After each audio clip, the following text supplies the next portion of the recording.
Olá, meus queridos amigos, meus amados irmãos, aqui, Pastor Sinésio e o Pão Nosso de Cada Dia, a nossa reflexão diária na Palavra de Deus, que você tem acompanhado aí há tanto tempo. E lembrando que esse é um quadro do nosso canal, do seu canal, A Palavra Responde.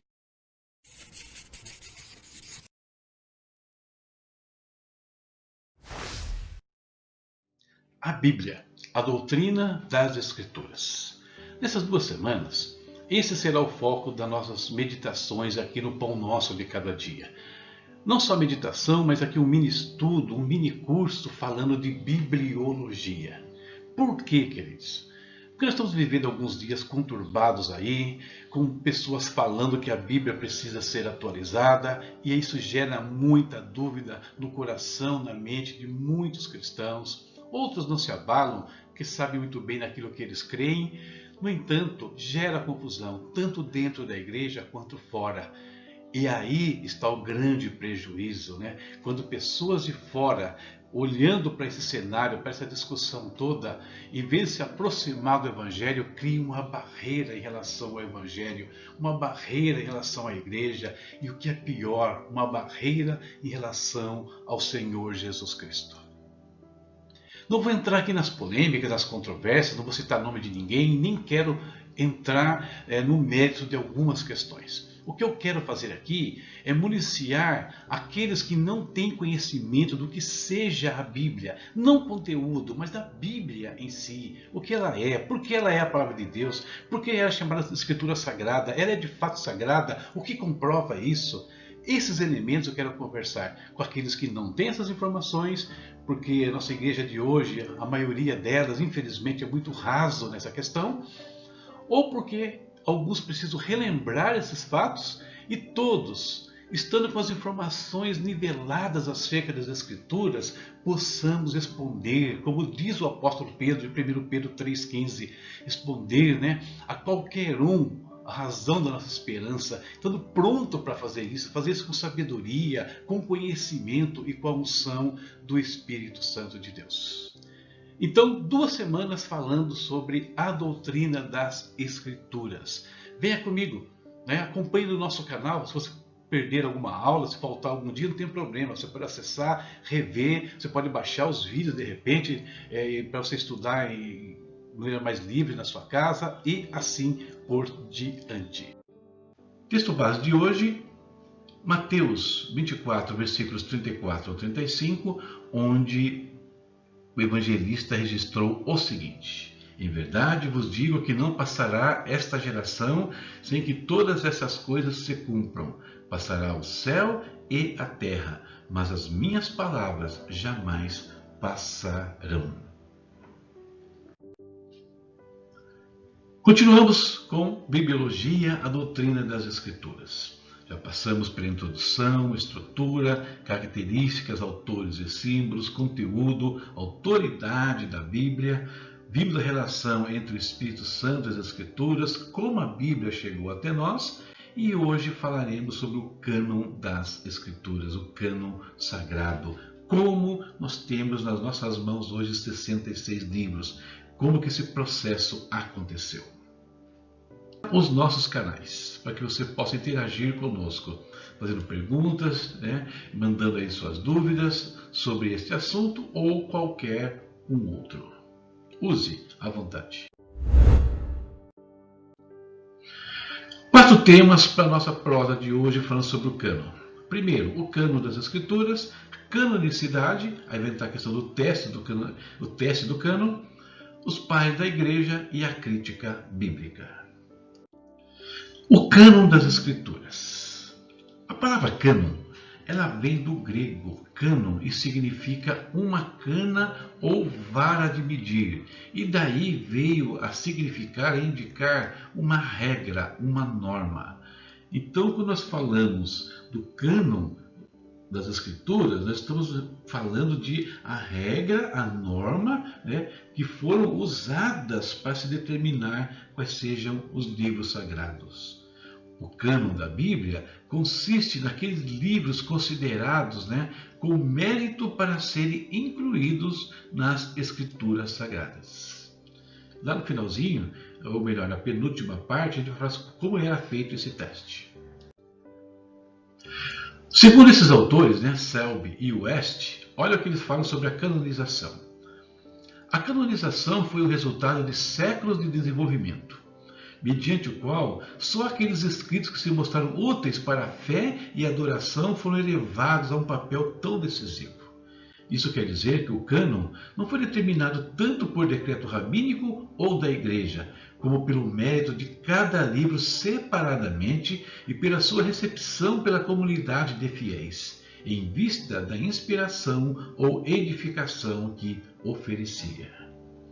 Temos ainda uma outra opinião aqui de outro autor, desconhecido. Os vários livros possuíam e exerciam autoridade divina muito antes que os homens tivessem feito pronunciamentos neste sentido. Os concílios eclesiásticos não conferiam aos livros sua autoridade divina, reconhecendo apenas que a tinham e exerciam. Então, sobre o cânon das Escrituras, nós temos que olhar de duas formas. Olhar para o Velho Testamento, o cânon do Velho Testamento, e o cânon do Novo Testamento. São duas coleções distintas. Começando com o Velho Testamento. Queridos, considerações sobre épocas exatas em que o cânon do Antigo Testamento se encerrou, leva a uma variedade de opiniões entre os estudiosos, entre os críticos. Por quê? Porque o Velho Testamento não é tão claro em relação a datas. Além disso, ele não se refere ao assunto. Porém, o que nós temos no Antigo Testamento? Muitas sugestões quanto ao início das leis de Deus, a fim de que pudessem ser preservadas para o povo. Tem uma infinidade de textos do Antigo Testamento que dão indicações claras de quando alguns eventos ocorreram. E aí, juntando as informações do Antigo Testamento com as descobertas arqueológicas que nós vimos na aula passada, Pedra Moabita, por exemplo, os manuscritos, inscrições em madeira e assim por diante, comparando, então, você consegue comprovar N fatos bíblicos, muitos fatos bíblicos. Sobre o cânon do Velho Testamento. George L. Robinson, em seu artigo na International Standard Bible Encyclopedia, depois de considerar cuidadosamente as diversas evidências disponíveis, ele concluiu, e essa conclusão dele é importante dizer, segundo a divisão tripla do Antigo Testamento hebraico. Nós vimos aí que os judeus, o Velho Testamento, não tem 5 partes como a nossa, tem apenas 3. Então, de acordo com essas 3 partes, ele concluiu o seguinte: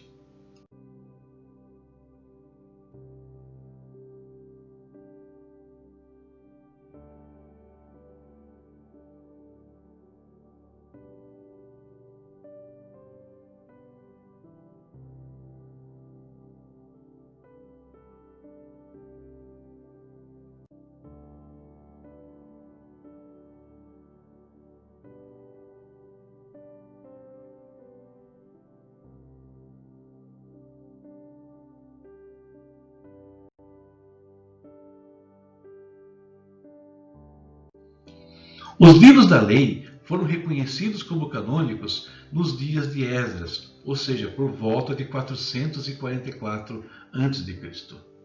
Os profetas foram reconhecidos como tal algum tempo depois, cerca de 200 a.C. E os escritos, que são os demais livros do Antigo Testamento, receberam autoridade por volta de 100 a.C. As nossas Bíblias, elas contêm 39 livros no Antigo Testamento. O Antigo Testamento hebraico, que nós vimos aí, ele é diferente do nosso e ele só tem 24 livros. Por quê? Como que isso se explica?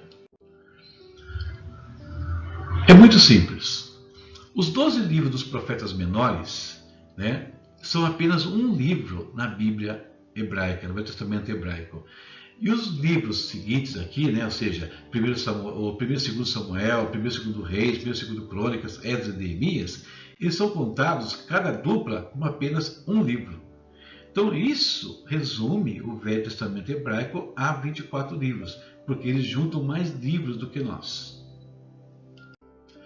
Desse modo, embora não haja diferença, nas palavras, o Antigo Testamento hebraico cita 9 títulos a menos, no caso.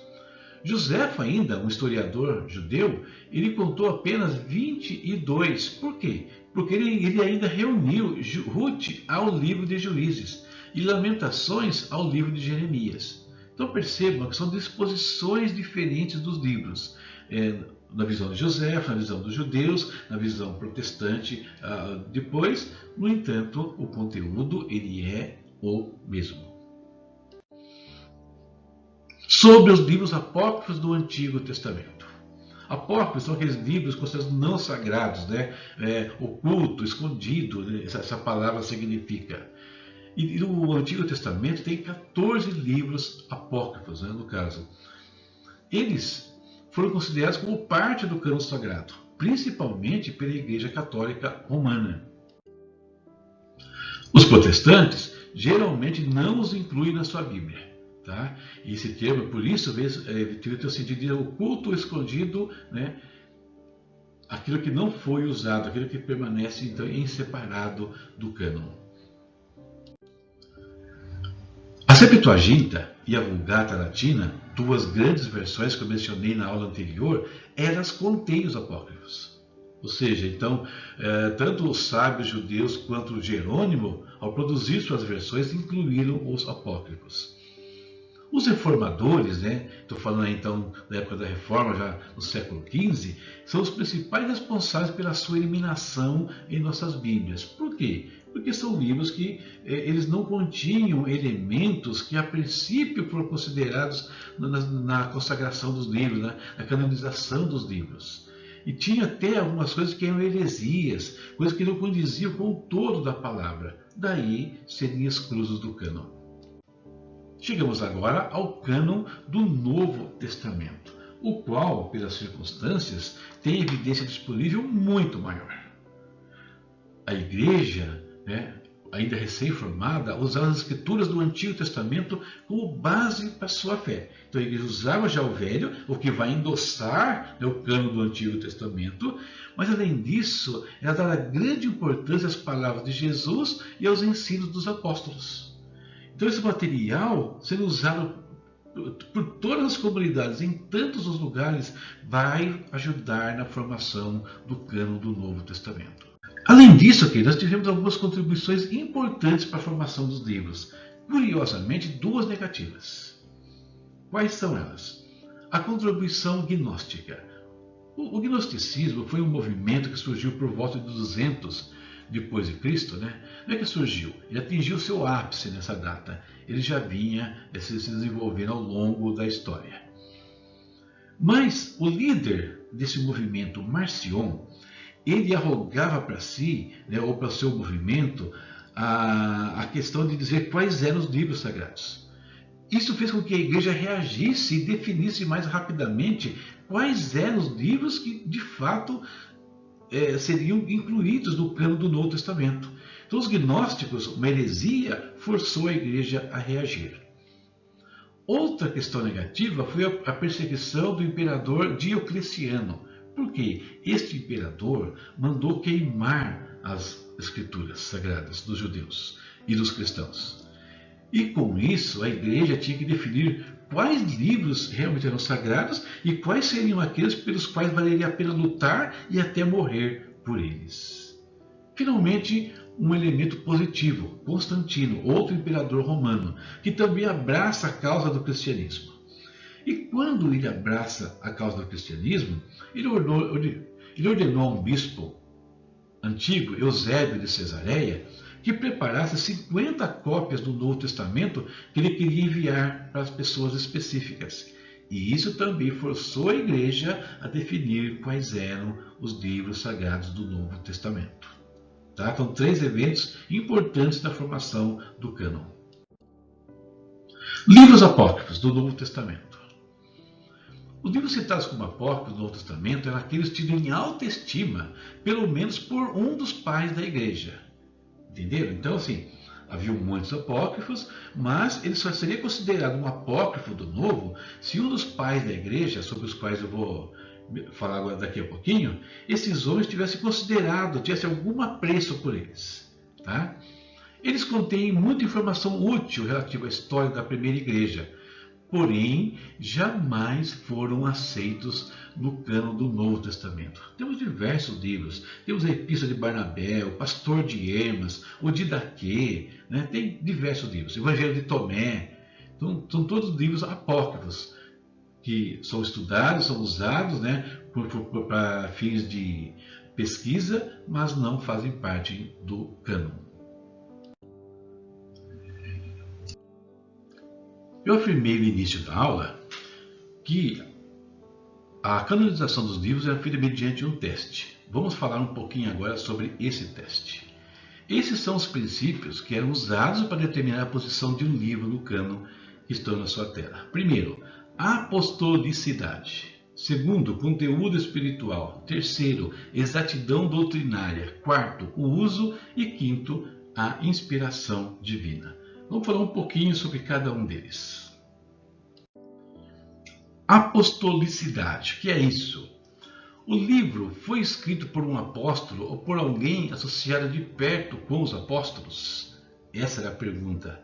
Essa questão tinha especial importância com respeito a alguns livros, Marcos, Lucas, Atos e Hebreus, já que Marcos e Lucas não se encontravam entre os 12, não faziam parte dos apóstolos, e a autoria de Hebreus era desconhecida. Então, essa pergunta aqui ela tinha que ser respondida de alguma maneira. Se um teste falhava ou desse algum ponto de dúvida, haviam ainda os outros. Conteúdo espiritual. O livro estava sendo lido nas igrejas e seu conteúdo era um meio de edificação espiritual? Esse é um teste prático, né? Esse livro aqui, quem usa? Quais comunidades usam? Por exemplo, vamos falar da Epístola aos Efésios, né? Que então ela foi considerada canônica porque todas as igrejas de Éfeso e da Ásia usavam aquele livro. Se você der uma olhadinha na carta, você vai perceber que Colossenses, por exemplo, era uma epístola circular, ou seja, elas rodavam por igrejas. Então tinha como comprovar de onde elas vinham, ou que elas eram usadas, ainda que houvesse dúvidas sobre a questão do autor. Exatidão doutrinária. O conteúdo do livro era doutrinariamente correto. Qualquer livro condenando heresia ou contrário aos livros canônicos já aceitos era rejeitado. Por isso, temos os apócrifos, tanto do Velho quanto do Novo. Por quê? Eles discordavam em algum momento, de alguma forma, daquilo que já era aceito. O uso, que é o penúltimo item aqui. O livro fora universalmente reconhecido nas igrejas, sendo amplamente aceito pelos pais da igreja. Ou seja, os pais da igreja, aqueles homens que fizeram a transição após os apóstolos, aceitavam esses livros? E a inspiração divina. Ele dava a verdadeira evidência de inspiração divina. Esse era o teste básico e tudo teria que convergir para esse ponto. Ou seja, os 4 itens anteriores que nós vimos, eles tinham que culminar com a questão da inspiração divina. Eu falei várias vezes sobre os pais da igreja, mas quem eram esses homens? Grandes líderes, teólogos, professores, né, no caso, eruditos dos primeiros séculos da Igreja de Cristo. Esses pais da igreja, como eu falei agora um pouquinho também, eles fizeram a transição entre o último apóstolo e a igreja antiga. Eram cristãos dedicados que escreveram sermões, comentários e harmonias. Inclusive, muitos desses comentários que eles fizeram, essas harmonias, muito do que eles produziram em relação à ordem do culto, liturgia do culto, ficou conhecido na história como lecionários. E também serviram de comprovação do cânon do Novo Testamento e comprovando a realidade, a autenticidade de tudo que foi escrito. O que acontece, queridos? A Bíblia, com seus 27 livros já canônicos, ou seja, já haviam definido quais eram os 27, os que foram aceitos pelos pais da igreja, que foram ratificados no Concílio de Cartago, estou falando de 397 depois de Cristo. Então, a Bíblia já tinha sido reconhecida pela cristandade durante 1000 anos. Porém, surge então um surto de crítica moderna, que queria de novo empreender uma investigação da autoridade das Escrituras, assim como todos os livros antigos. O problema é que esse movimento gerou duas alas, vamos dizer assim. Teve um movimento chamado Alta Crítica ou Crítica Histórica. E esse movimento foi considerado extremamente prejudicial em relação a uma atitude adequada e reverente para com as Sagradas Escrituras. Por uma razão simples. O crítico aqui, os críticos, em vez de dar vazão à inspiração divina, à questão sagrada das Escrituras, não, prevalecia o senso dele, o pensamento humano, trazendo às vezes incredulidade, trazendo irreverência em relação ao texto bíblico. Já a baixa crítica ou crítica textual foi mais light e menos prejudicial. Por quê? Porque eles perceberam que qualquer que fosse a variante das leituras descobertas pelos críticos textuais, era fato reconhecido que nenhuma delas, de maneira alguma, alterava a doutrina da fé cristã. Então, essa é a nossa aula de hoje, falando sobre o cânon sagrado. Eu espero que tenha abençoado a sua vida e te feito entender como que você pode ter nas suas mãos hoje essa coleção tão maravilhosa de 66 livros. 37 no Velho e 27 no Novo, e por que existem variações aí no meio da Igreja Católica, por exemplo. Agora, hora de nós falarmos com o nosso Deus. Vamos orar. Querido Deus, em nome de Jesus, ó Pai, nós te bendizemos por esse dia tão precioso que o Senhor nos deu. Tua palavra diz que esse é o dia que o Senhor Deus fez. Alegremo-nos e regozijemos nele.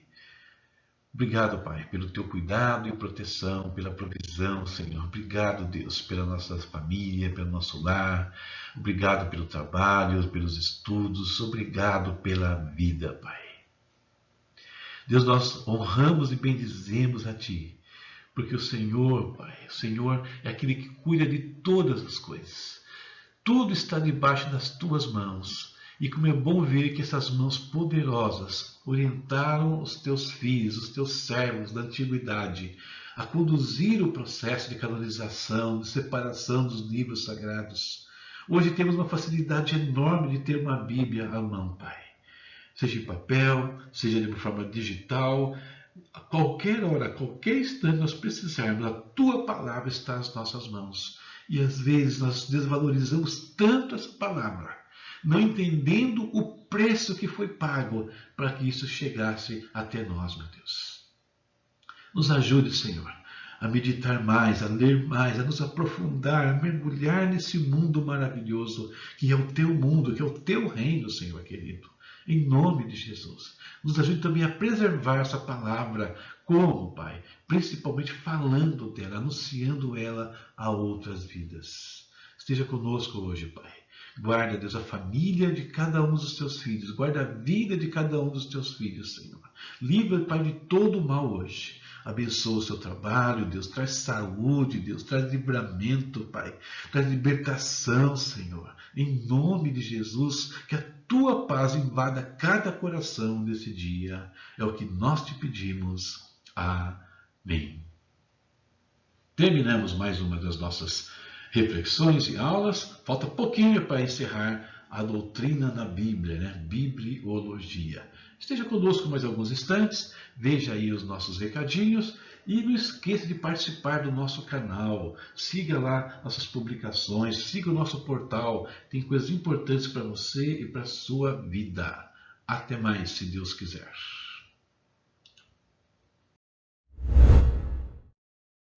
Aí na sua tela você está vendo uma parte dos livros digitais que eu tenho publicado. São mais de 30 títulos. com um custo bem baixo aí, a partir de R$ 3,90, chegando no máximo a R$ 24,40. Por que estou mostrando isso? Porque é uma das formas que você pode abençoar o nosso ministério. Então dê uma olhadinha aí. Visita o nosso portal, a palavra responde, está aqui. E ali você vai encontrar a nossa loja virtual. Estão lá todos os títulos. E veja aqui, daquilo que pode abençoar a sua vida, que você julga importante para a sua vida. E com isso você vai investir nesse trabalho. Tá bom? Deus abençoe você e até a próxima, se Deus quiser. E aqui estão os nossos parceiros, né? Aqueles que nos ajudam a manter este ministério, algo que você também pode fazer. E quem são eles? VNC Studio, Mono Brown e Ebenezer Contabilidade. Trabalhos aí de estúdio, produções que você precise, né, para estúdio, para um vídeo, uma mídia, um logo e coisa desse tipo. Mono Brown, browns deliciosos, né, variados. E a Ebenezer, que é o parceiro de contabilidade para você e para a sua empresa. Os links estão aí na tela. Verifique e veja como os nossos parceiros também podem ajudar você e muito.